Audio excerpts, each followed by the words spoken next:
Let's now talk about India's Jammu and Kashmir, which has been continuously witnessing violence owing to the malicious agendas of Pakistan-backed terrorists.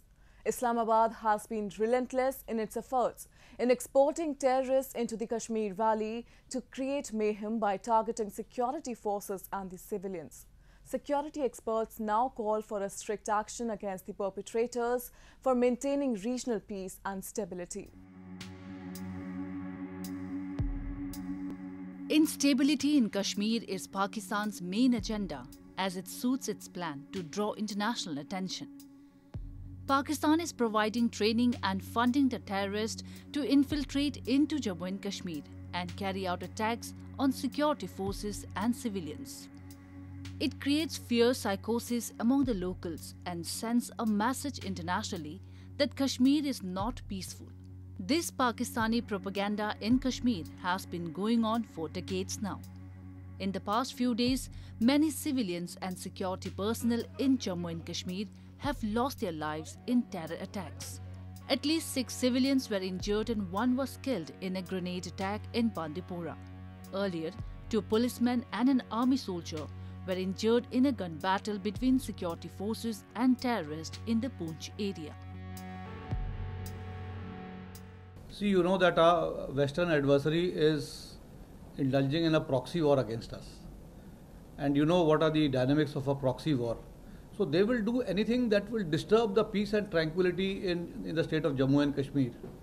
So whenever they find that there is semblance of peace happening there, they will create a situation that creates fear-mongering amongst the people. These are, short game things that the adversary is playing, and we should not fall prey to their propaganda and the kind of activities there. In fact, we should be shunning these activities. Jammu and Kashmir has witnessed a rapid development after the abrogation of Article 370 to end its special status. There was also a decline in terror-related incidents and cross-border infiltration. However, in the past few days, there has been a spate of incidents when terrorists have targeted many civilians, especially from the minority Hindu and Sikh communities. This has been part of Pakistan's new strategy to revive terrorism in the Union territory.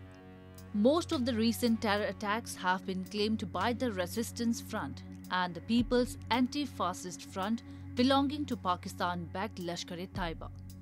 The emergence of such kind of outfits is to ensure the links of any big terror attack do not go back to Pakistan, or at least to the designated outfits. Experts believe that Pakistan will not amend its malicious strategies unless it is blacklisted by the Financial Action Task Force. The time has now come that there has to be a concrete action plan to ensure that terrorism per se is removed from the originators of terror. And the originators of terror are Pakistan and China. Until unless United Nations names Pakistan as a terroristan, puts Pakistan in blacklist in FATF, until unless economic sanctions are imposed on Pakistan, things are not going to improve. Thousands of Kashmiris have lost their lives in a proxy war orchestrated by Pakistan, and they continue to suffer due to terrorist groups supported by the Pakistani army and spy agency, the ISI. There are several terror camps operating in Pakistan-occupied Kashmir who infiltrate into India with the help of Pakistan army. The ceasefire violations at line of control by the Pakistan army provide enough cover to these terrorists to creep into Jammu and Kashmir.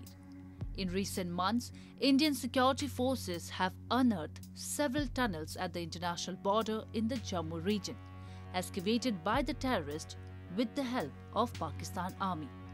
It not only exposed Pakistan's malicious designs of cross-border infiltration, but supply of arms and ammunition into India.